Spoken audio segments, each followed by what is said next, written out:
Grace. We're in a windstorm here. Okay.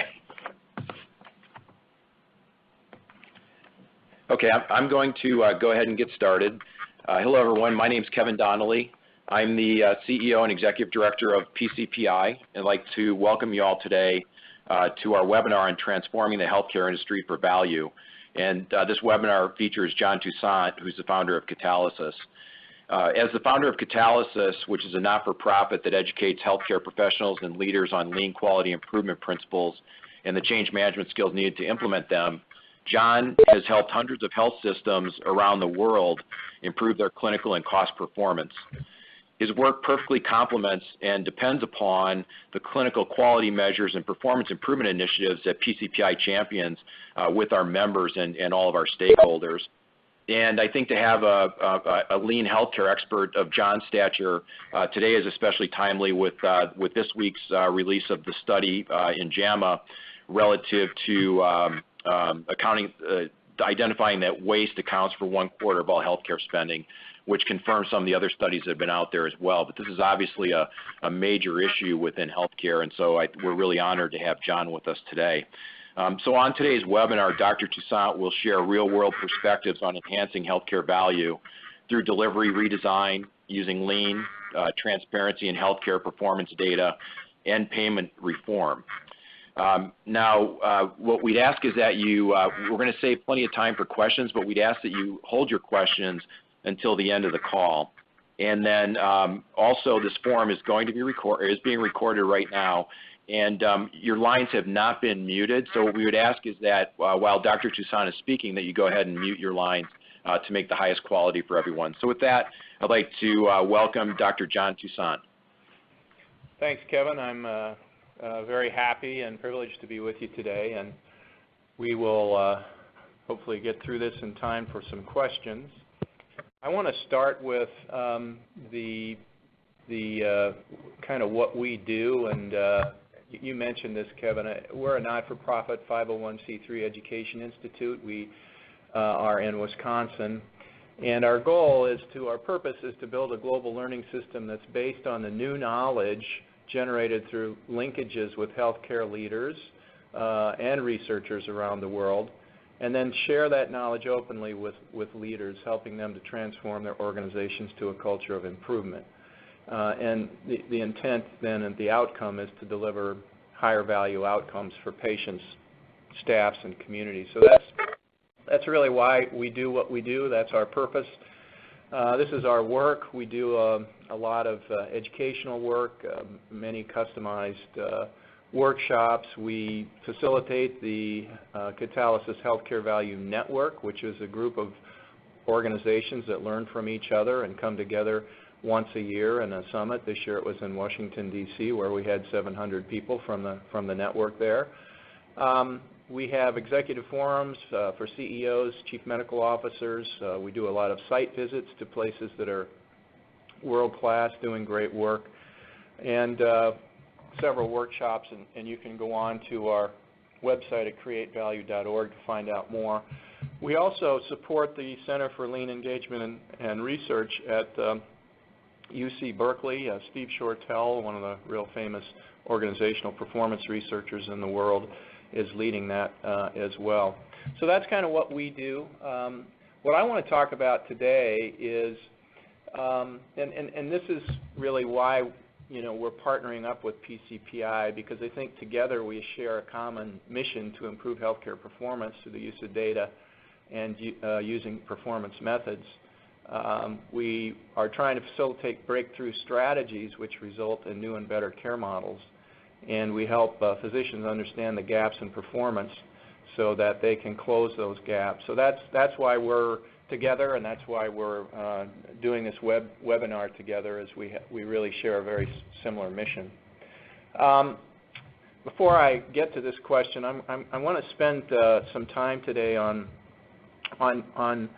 what types of care models you can build to improve, what systems that you can use to build better care models. And what we mean by better care models I'll describe, but But basically what we're trying to do here is figure out how to deliver higher quality, lower cost care, because there is a lot of waste in our existing delivery system, and what we need to do is figure out how to make the most efficient, highest quality experience for our patients. And that's the whole purpose of any of this work is to deliver higher quality, lower cost care at the same time, so not one without the other. And so I'm going to talk about 3 ways that we can do that, 3 types of care delivery model systems. But all of these systems are really predicated on a overall management philosophy. If you don't build a overall management philosophy for continuous improvement, you won't get continuous improvement. So the question is, what is that underlying management philosophy in your organization? Do you have one? Has it actually been articulated? We partner with many organizations around the world today, and one of them is the Shingo Institute. And this is one way to look at a management philosophy where we start with a set of principles. So that's kind of the bedrock, the universal truths behind how we manage. The behaviors are the cultural aspects of how we manage. Then we build systems, and we can use tools to get results. The mistake I made when I was CEO was I didn't focus in on the principles and behaviors. My recommendation to you is to begin to understand what the principles underlying continuous improvement culture are, and to define the behaviors, the expectations that are required to actually maintain and sustain and improve a continuous improvement culture. So this is sort of a simple philosophical way to think about our management approach. And that management approach is based on a set of principles, and these are the principles. This is the basis of the philosophy, which is these 10 principles come again from the Shingo Institute, which has been working with organizations for the last 35 years to build continuous improvement cultures using operational or organizational excellence principles. And these are the principles. Actually, if you go back and read Deming's work, he had 14 points. His 14 points were actually his 14 principles. Other organizations have done similarly to actually define these things. So you can read them there. Basically, the number 1 principle here is always delivering value to the customer. We want to create constancy of purpose as a leadership team. We got to think systemically in order to get waste out. We need to create flow and pull value, which means that we need to have flow for the customer, and that the customer needs to be able to pull services when they need it.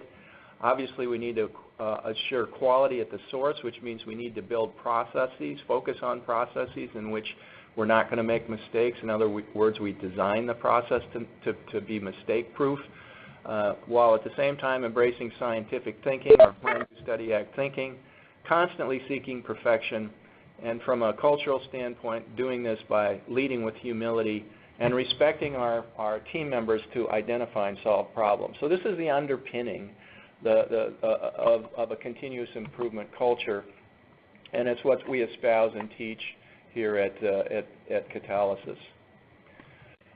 So let's talk a little bit about the articles that were in the JAMA Internal Medicine this week. The problem is that most people don't have a process to work on important problems.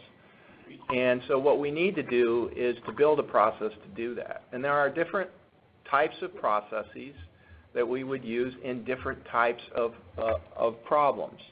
So if we're talking about developing better care models, in other words, which lead to better experiences for our patients, the question is, what are the systems that are required to do that?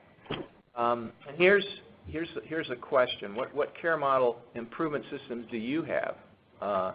Robust daily improvement system focused on improving existing care models, a breakthrough value stream improvement system, or a care model development system based on generation of new knowledge about patients. Or maybe you don't have a system and you just hope things are going to get better by working harder. So the first 3 are really what I want to talk about for the next few minutes, is what is the care model improvement system that we might be thinking about as we look to improve the patient experience. So what is a care model? Let's talk about that for a minute. This is our definition of care model. It comes from an organization called Cause and Effect, but basically there are core elements of a care model that include the processes of care, the equipment that's required to deliver the care, the method by which that care is delivered, the location of where the care is delivered, the information that's required for that care, and then the people who actually deliver it. So you can see there the details behind each one of those. And when we're talking about care model systems, this is what I want you to be thinking of in terms of what we mean by care model. And what we are trying to do with these new care models, really with any of our care model improvement, is to significantly improve performance. I'm not talking 1, 2, 3% improvement. I'm talking 50, 70, 100% improvement. So the care model must be focused on a business problem. I see a lot. I've been to 222 different health systems in 19 countries in the last few years. I see a lot of what I call peanut butter spread, where we improve something and then we try to spread it, but it's really not ready to be spread. What we're talking about here with true care model improvement is that it's an inch wide, mile deep. It means the scope of the project must be limited to a specific clinic, area, department, and we're going to test a number of different and better ideas in that area. We're going to, in fact, create a new system based on standard work. The team will not be making tweaks or small adjustments to the current process. We're really talking about significantly improving the process. And the care model work must tie to something, and so at Catalysis, we spend a lot of time with leaderships trying to define what those key top metrics are. We call that true north. It's not 50 metrics like I saw at a hospital last week. It's 5 or 6. What are the key things that really matter from a leadership standpoint? And is this work of the care model improvement going to actually help achieve those true north metrics? And then we must have leadership involved. As you all know, if we don't have leaders involved in this work, we're not actually going to ever be able to accomplish much. So here's an example of a care model improvement, daily improvement system. This comes from a hospital in Kitchener, Ontario, St. Mary's, and you can see the pink stickies there are ideas that are coming from the frontline staff. And those ideas actually were taken in whole to work on a problem in which they were having quite a few falls in the med-surg unit. In fact, in 2017, they had 37 falls. They took these ideas, they created a totally new process for managing the falls in the hospital, and it dropped to 5 over about 9 months. And this hospital actually has been rated the top hospital for patient safety in Canada 3 out of the last 6 years. So this is an example of a care improvement system that's really based on daily improvement ideas coming from frontline teams. And that's a very effective way to actually take waste out of the system. Going from 37 to 5 is real performance, but it requires a daily management system to really bring those ideas out. Now, we're not talking about anything magic here. I like to use the word organizational excellence rather than lean, because I think lean has some negative connotations in our industry. When we talk about organizational excellence, that means we're going to be excellent at everything we do, and that requires a set of behaviors and systems to do that.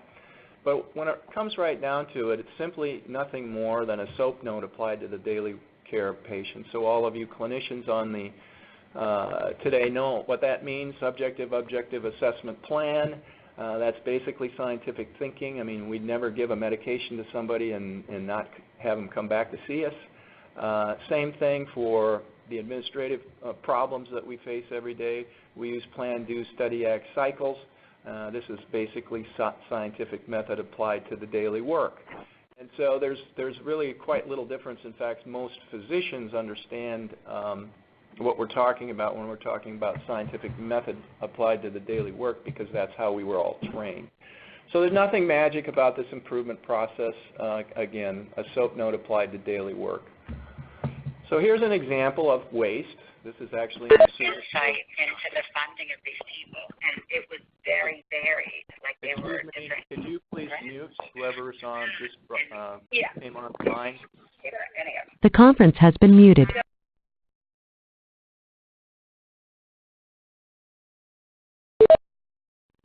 The conference has been unmuted. It's just like a shifting of the. I think a lot of it is campus.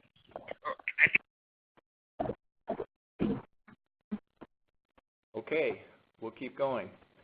This is an example of a lot of waste in an operating room. The blue is the surgical assistant. That's her day. We spent a few days working on this problem, and you can see what happened. Dramatic waste reduced in the operating room, fewer times going out of the operating room door, fewer infections were the result of this, and certainly much better throughput. Here's an example of how we measure this. So this again comes from a surgical unit, and this is what they call watermelon charts. So you can see whether you're red or green on specific performance measures, and in 3 feet and 3 seconds you know how you're performing. A huddle happens in front of this board every day to identify where the problems are and whether or not they're being solved. So this is a great example of using very simple data in a visual management format with a team every day to improve performance.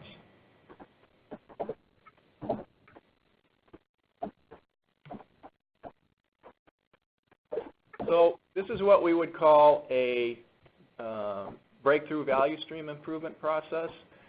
This is an example of a value stream where we have all the steps in the process of the care delivery. We also have a set of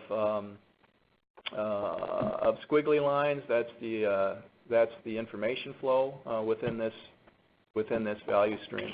So this is a second form of care model improvement, which is breakthrough value stream improvement, where we actually create a new ideal state for what we want how we want the care to be delivered.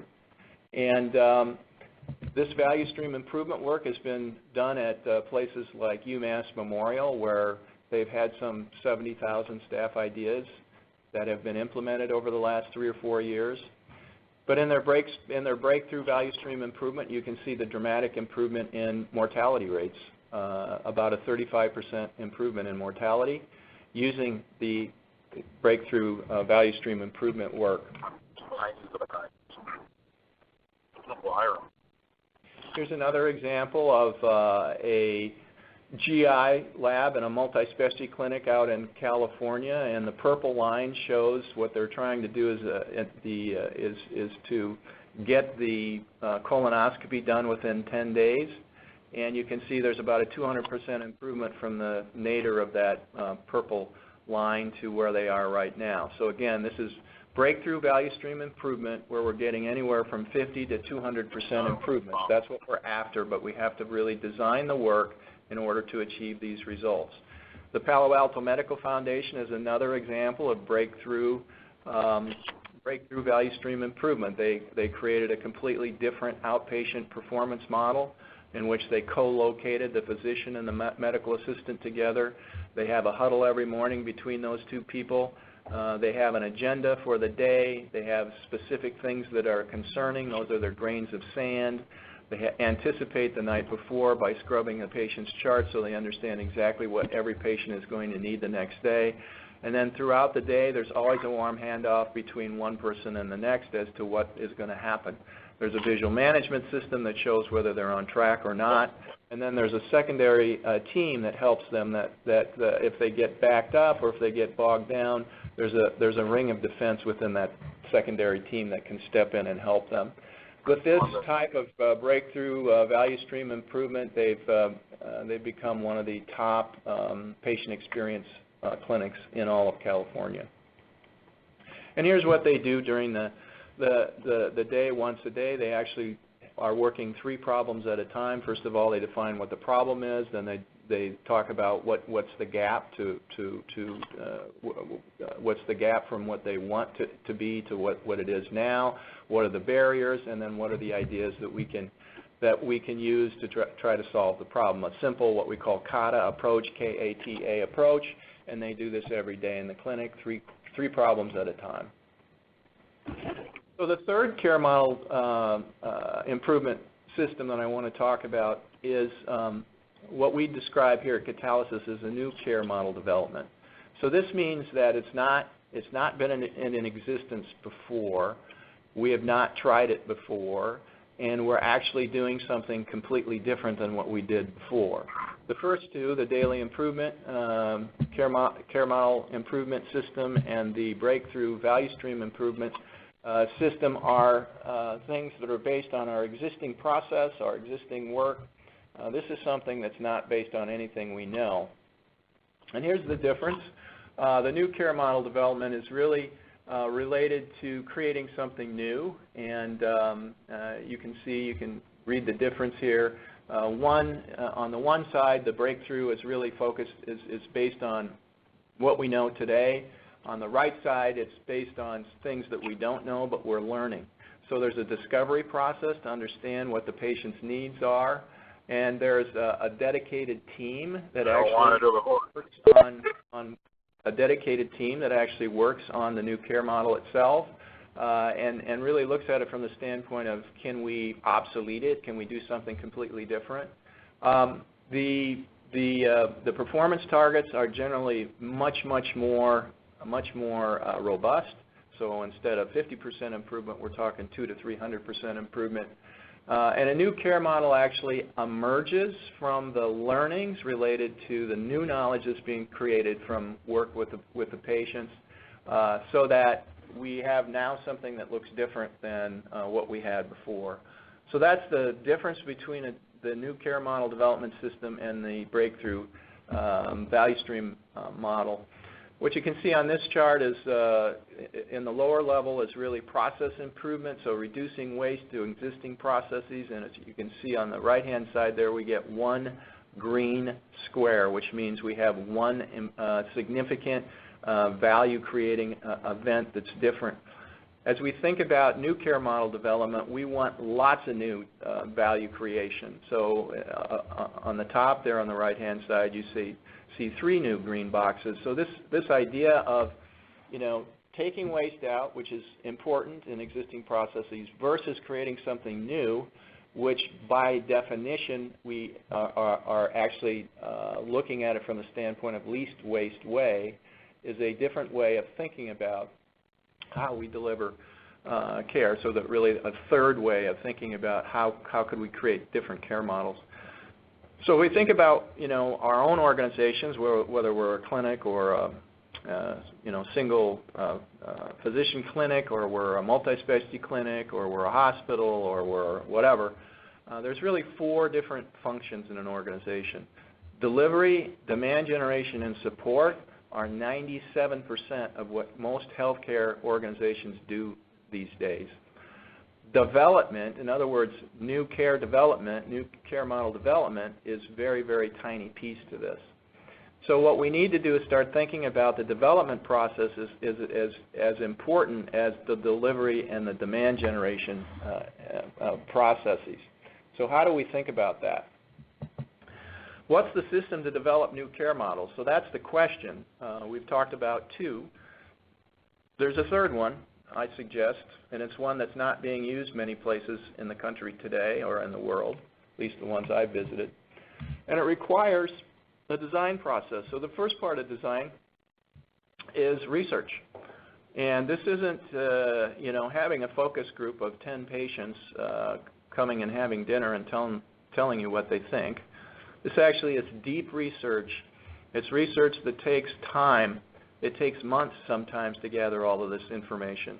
And we're talking about information such as deep understanding of what patients' needs are. So do we truly, are we actually getting qualitative data from our patients? Are we actually interviewing them? Are we going to their homes? Are we going to their place of work? Do we really understand what they think and what they need? Once that research, and in addition to that, interviewing the stakeholders, the existing stakeholders that have work to do within that work.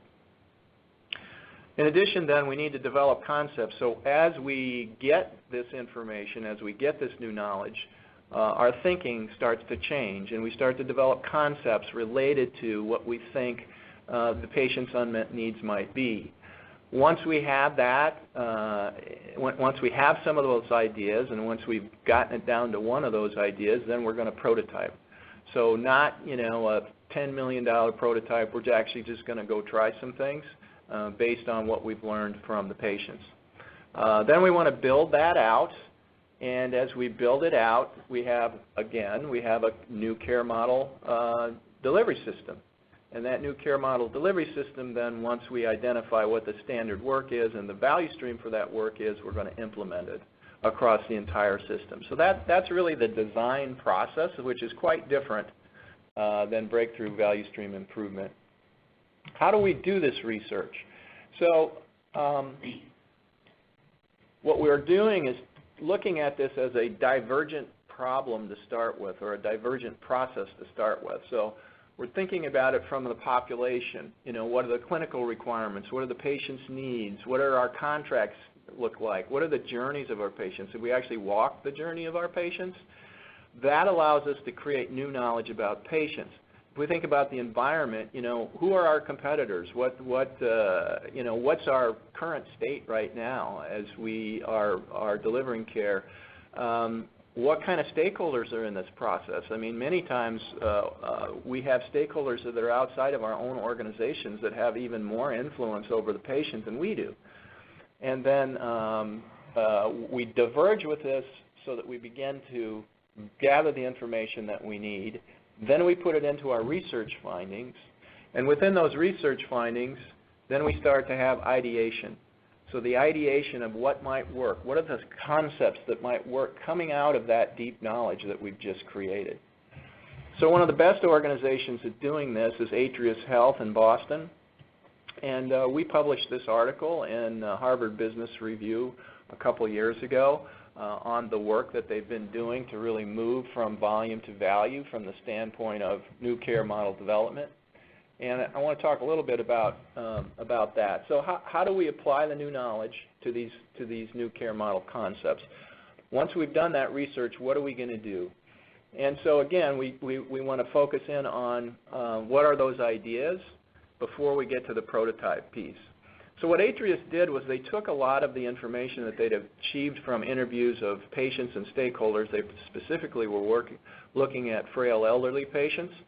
They did multiple interviews. They went to the patient's home. They interviewed them in different places. And what was emerging from this qualitative research was a very interesting comment that one of the elderly patients made, which is, "I'd rather die than go to the hospital." And so that simple statement really helped the team to coin this term and start to think about a concept related to care in place, which meant trying to deliver the care that those folks needed without having them go to the hospital. And what happens when a patient that's 90 who is frail and doesn't feel well at 4 o'clock in the afternoon and goes to the emergency room, we all know what happens. Patient gets admitted to the hospital, whether they need to or not, because there's no support system at home. So after we've developed these ideas, we're going to create a concept paper, and that concept paper then is what helps to focus in on the type of new care model that we're actually going to test. So at Atrius, it was interesting. I was there a few years ago when they started this care in place model, and their whole motto was, "Can we obsolete the hospital?"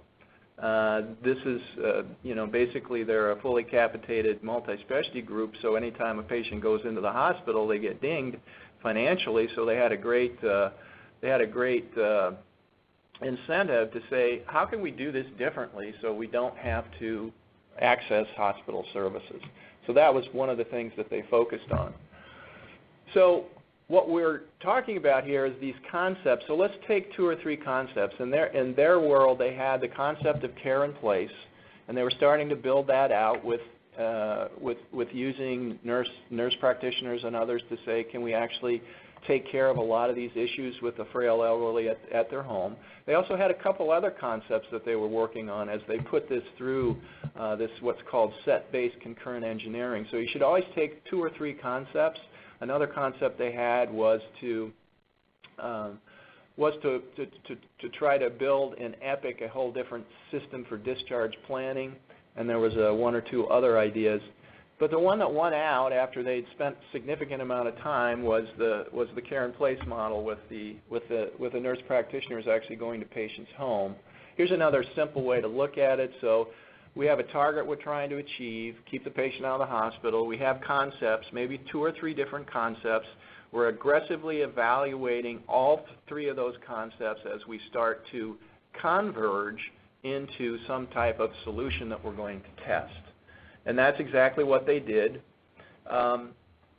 So the care in place model is alive and well. I just visited Atrius a couple weeks ago. And the basic model is that when an elderly patient calls, there is somebody on the line who's a nurse who asks a series of questions and then makes a decision. Is this something could actually be taken care of at home? Nurse practitioner then gets in the car and actually goes and visits the patient. What they've found is that if they do that, if they actually intervene early in those situations, that they can reduce the number of emergency room visits by about 42% over 1 year. And of course, that savings is millions of dollars. And that's been in place now for about 3 years, and it's working. It's actually working. It continues to work effectively, and they've created a series of other partners, including visiting nurses and others, to help with that process. So one other thing I want to focus on here is this problem. And as we think about new care model development, whether we're doing it from the standpoint of daily continuous improvement, whether we're doing it from the standpoint of breakthrough value stream improvement, or whether we're doing it from totally new care model development, one of the things we need to focus on is this issue. So what we need to do is in any new design, we need to make sure that the waste in the system is eliminated, or at least mitigated to the point where doctors are not burning out. So there are some other management principles or management systems that are required for that. And this is one of them. So this is what we call an X matrix, and don't get hung up on that. I want to just have you focus in on the pink stickies. There are 175 pink stickies on this large paper that we put up in a large multi-specialty clinic in California. And what the pink stickies are all the initiatives that management has in play to do work. So if we think about building a new care model, right, but yet we have 175 of these pink stickies on the wall, guess what? We're going to burn everybody out, and that's exactly what's happening. We have way too many initiatives, and management has way too many initiatives that are being rained down on clinicians, on middle management, and on frontline staff members. So the purpose of this work was to say, can we actually get some of these things off? And over about the last 3 months, they've been able to go from 175 down to 100. That's pretty good. That's pretty good. And what that does is it frees up, right, resources. It frees up time. It frees up the thinking time necessary to actually do something that's going to add value to patients. So one of management's responsibilities is to get the pink stickies off the wall. And unfortunately, most of the organizations I visit, that's not being done. So if you're a clinician, you need to show them this picture and say, we need to get pink stickies off the wall if we're going to really do something great for our patients. The other thing that management needs to do is set organizational behavioral expectations. And what do I mean by organizational behavioral expectations? If you're going to build a continuous improvement culture, there are very specific ways that we need to act as leaders, as managers, and as clinicians.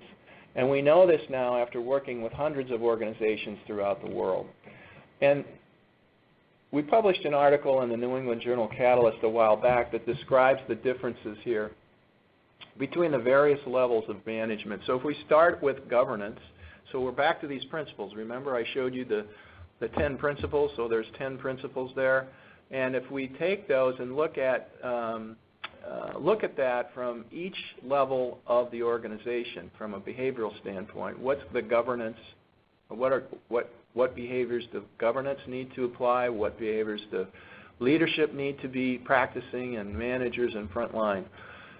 So I'm not going to go through each one of these boxes, but I just want to talk at high level. So at the governance level, what do we need to do? Set vision, values, really define the mission, create strategies, not 50 strategies, maybe 3 or 4 strategies that are going to drive organizational performance. At the leadership level, what do? We have to focus in on what are those top metrics that are really important for performance. How do we create the environment for our teams to actually thrive, to improve the work, celebrate the great work that they're doing, don't tell them what to do, don't solve the problem, set the metrics and support the teams by removing barriers to getting the work done. Middle managers, they need to understand what the resource requirement is for the work. They need to be focusing in on teaching the frontline teams to identify and solve problems. In most organizations today, the managers solve all the problems. What we're trying to do here is say the manager needs to push problem solving down to the front line, and the frontline workers need their help to learn how to do that. And then the frontline teams are actually setting their own goals. So what is the performance goal we need to set? Going back to that example in Kitchener, Ontario, the med-surg nursing frontline staff said we need to reduce falls by 90%. That was their metric, and they met that metric. So that the frontline team should set the goals, and then they should identify where the problems are and solve the problems, not have the manager solving the problems. These behaviors are really critical if we're going to be able to get any of the 3 care model improvement activities that I've described today to actually work. And this is my final slide, and this is really all of the organizations that are trying to do something seriously good for patients. They're trying to improve the care models in ways that I've described. Using organizational excellence is the underlying philosophical approach. This approach is nothing new. Actually, a recent study from UC Berkeley by Steve Shortell showed that the 1,300 hospitals that returned the survey showed that 800 of them are doing something either related to organizational excellence. They're either deep into it, they're either doing robust process improvement, or they are using some of the tools of organizational excellence. So, almost 70% of hospitals in the U.S. are doing that. Whether physician groups are doing that, I think it's less likely, although some of the big physician groups we work with in California and other places, Cleveland Clinic and other places, have certainly done some great work.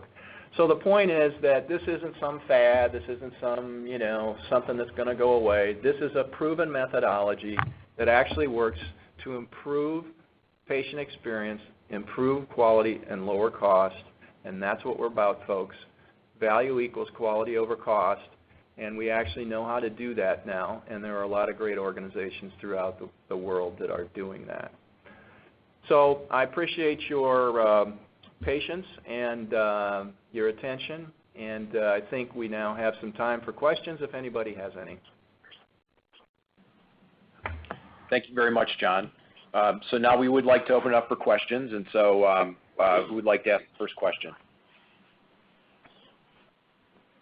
I have a question for you, please. My name is Dr. Jett. I'm up in at Leahy, north of town, north of Boston. And I'm wondering, this model brings to mind for me that, the managerial role is significantly changing in the offices. And if we actually succeed in doing this, which you've described, every person will be accountable for the quality of work they do. We don't really need to have someone policing them. Is that being experimented anywhere, and is it succeeding? As we go toward value-based care, the fewer managers and middlemen and the more people who are directly interfacing with the patients, the less cost to the organization. I would say that what I would agree with you that the management role needs to change. Whether we need fewer managers or more managers, I'm not going to comment on that because I think every organization is different. But what we definitely need is the managers to act differently. And there are a number of places throughout the United States, Europe, and Africa in which the managers are acting differently and they're getting better results. Places like the Zuckerberg San Francisco General has been applying these principles. Seattle Children's, Intermountain Healthcare, Cleveland Clinic, UMass Memorial. There's a number of places, in several places in Canada and Europe, who have been applying this different way of thinking about how to manage, and it's working. So the leadership management system is critical to actually improving care, getting those yellow stickies off the wall, and creating the environment and applying the resources that are going to be necessary to really improve care models. So you're absolutely right. What we need to do is create a different management system. I did write an article about this recently in the New England Journal Medicine Catalyst. If you Google my name and New England Journal of Medicine, that will pop up. There's probably 2 or 3 different articles that describe what this different management system is. So yeah, I agree. I don't know about the numbers of managers, but I do know that the ones we have are going to have to act differently. Thank you. That's very helpful. John, I have a question that came in from the web, so I'm going to go ahead and read that next. So, high reliability organization, Six Sigma, Agile, Lean, CQM, human-centered model, etc. Can you please share how they vary from each other and how this model based on organizational model is different? Is there any way to combine these models or use them for a particular problem? So what I'm discussing is organizational excellence, and it comes back to that the original picture that I showed. So Dr. Reddy, just a little background. So Dr. Reddy has been plastic surgeon in Columbus. Dr. Siddiqui, could you put your phone on mute? And so we have a model that includes a set of principles, a set of specific behaviors, a set of systems like management systems and finance systems, a toolbox that gets results. That is the management philosophy that I'm talking about. The other things that the listener mentioned all have varying aspects that have positive things associated with them. But the difference between what I'm talking about and all those other things is that the behaviors, the culture of building a continuous improvement culture is really based on principles and behaviors. And so that's where we start. Like when we start to work with an organization, the first thing we talk about is, what are the principles that your management philosophy is based on? What are the behaviors that you're going to espouse within the organization? Six Sigma, for example, is a set of statistical process control tools that work beautifully if you have a high reliable organization to begin with. So if you're already at 5 or 6 Sigma, then understanding variation to improve things, you're going to need something as sophisticated as 6 Sigma tools. Frankly, in our industry, we're lucky to perform at 4 Sigma and maybe 3 Sigma. So what that means is that we don't need statistical process control charts. What we need is standard work, because we have a lot of variability in the work processes that we use, which drives significant variation. So once we start to create those standards and standard work, then we actually can get to a 5 Sigma. I've seen 5 Sigma performance in some organizations. Now we want to maybe use different tools. But at the moment in our industry, I mean, 250,000 unnecessary deaths, I mean, our processes are a mess. And in many cases, they're out of control with rampant variation. So what we need to do is create standard work to change that. Now, the question about what is the problem we're trying to solve, that's an interesting question. Not all problems, okay, that we deal with every day are necessarily going to be able to be solved with some of the tools that we have in the toolbox of organizational excellence. And those particular problems that are difficult are the ones that have a lot of social variables. So social determinants of health is a great example, right? I mean, we know if we want to improve population health, we have to address that. The problem is there's no root cause. There's no cause and effect relationship if we're going to actually work on that problem. So what we need to do in that case is run experiments. That's why new care model development system, like the third model that I showed you, would be the best way to start thinking about some of the problems in which we have a lot of variables that we can't control for. In many cases, if you're talking about emergency room flow or if you're talking about medication errors, there's a lot of cause and effect relationships there. And so the simple tools that we all have been learning over the years from organizational excellence will work beautifully there. But they're not going to work on a problem in which we have all of these different social variables. So we do have to think about what is the type of problem we're trying to solve, and so that we apply the right process to actually solve that problem.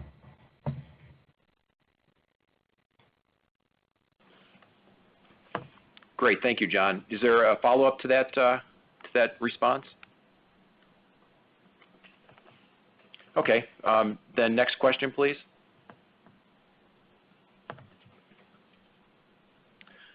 All right, while you're thinking of next questions, I have a question, John, that I'd like to ask. This goes back to the discussion about physician and clinician burnout and the X matrix, and much has been written about electronic health records as being a key contributor to physician and clinician burnout. So as you think about, say, those 175 stickies being reduced down to 100, I'm curious as to how you reconcile kind of, my comment relative to EHRs as a contributor and what you've seen in those sorts of X matrix exercises. Yeah, I think part of the electronic health record issue, there's a couple parts to that. Okay, first of all, simply implementing an electronic health record without any attention to the process of care delivery is going to lead to nothing but the same waste that was in existence before the electronic health record was actually implemented. So I see this a lot where organizations implementing electronic health records have not actually done the work, whether it's in a breakthrough value stream map or something, to figure out what the best process is for the care delivery model. In that case, just implementing, technology is going to, not make it any better.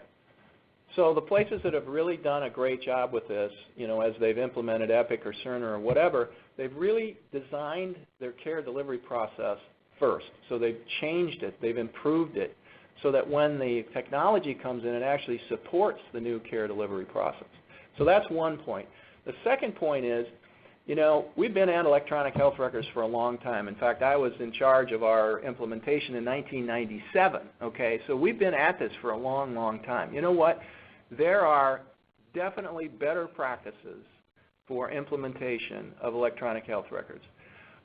In my opinion, I don't think that that an organization should be able to just go out and decide whatever they want to do in terms of what bells and whistles are going to turn on, and every physician gets to choose and blah, blah, blah. I mean, we know what the best way is. And these electronic health record companies, can tell you who is doing it the best in terms of reducing the amount, in terms of the amount of time physicians spend in the record, in terms of the, the efficiency and the quality of the work that they're doing. why don't we just look at who's doing it the best and try to figure out, can we actually get to that level? Can we maybe not cut and paste, but can we take the ideas from these better practices and actually implement them? And I think that what we found is that if you can build a process in which the physicians have all of their electronic health record charts closed by the time they leave the office, which should be at 5:30 if you start at 7 a.m., that gives the best chance of a good outcome from the standpoint of the this physician burnout issue. So it gets back to the process. If we haven't redesigned the process, then we're just working harder, we're not working smarter. Thanks, Jai. I appreciate that. Next question from the audience.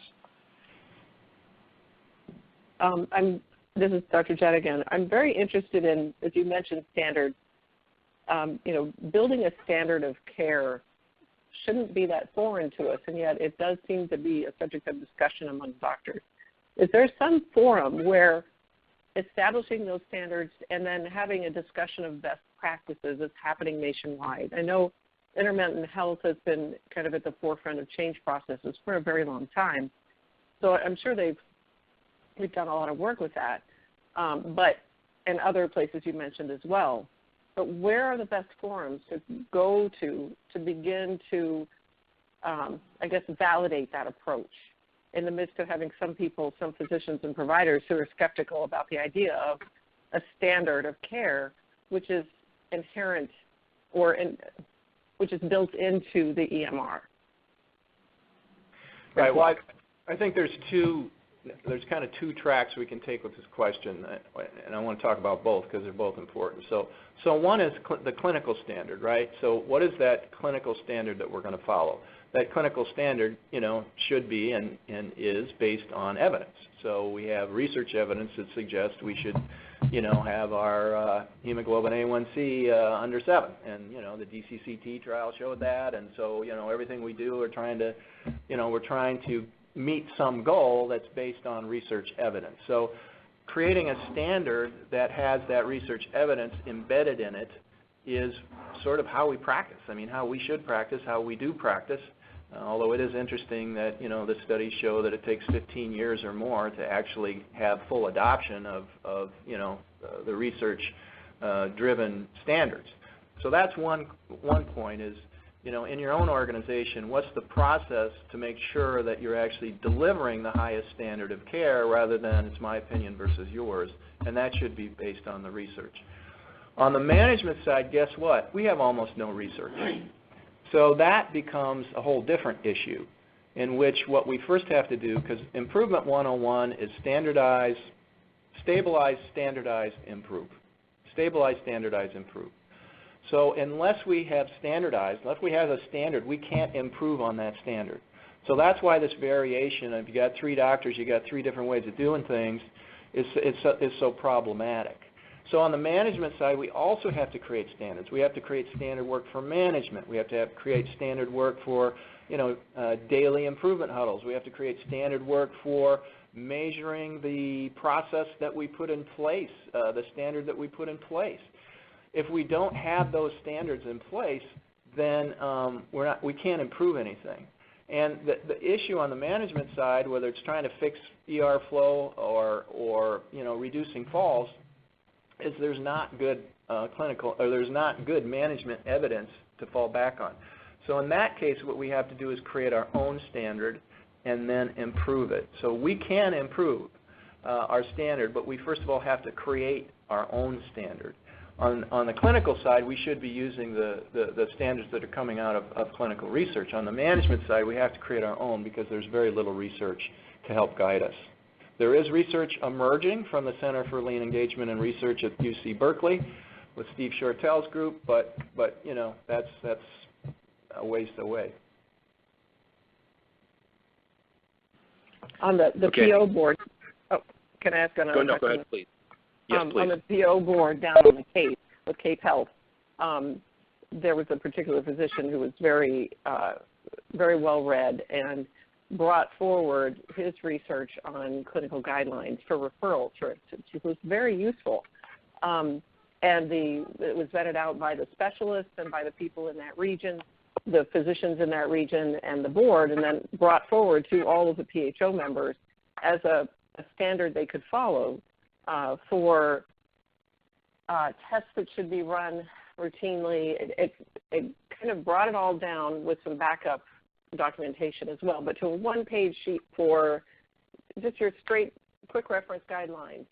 Have these tests been done? If they have and they're this value, you can refer that patient to the specialist, which reduces the overuse of specialist time and keeps them open for the people who really need to be seen urgently. And my understanding was that worked pretty well. I was since brought up to Leahy, but it was a very interesting conversation to have, and it was well received in that area. But I find it's difficult to get other organizations to accept that concept, and I'm not sure why. And I think perhaps that could be built into EMRs like Epic or other ones to have those guidelines be embedded in the EMR and pull the data out and offer it to the physicians as either a prompt or a declination of the referral if certain tests have not been done yet. But people begin to feel, I think, that reduces their freedom of thought or choice or clinical judgment. Well, I know, when I was CEO, this 15 years ago, we had those pathways built into Epic, and you could deviate from that, but you had to tell us why.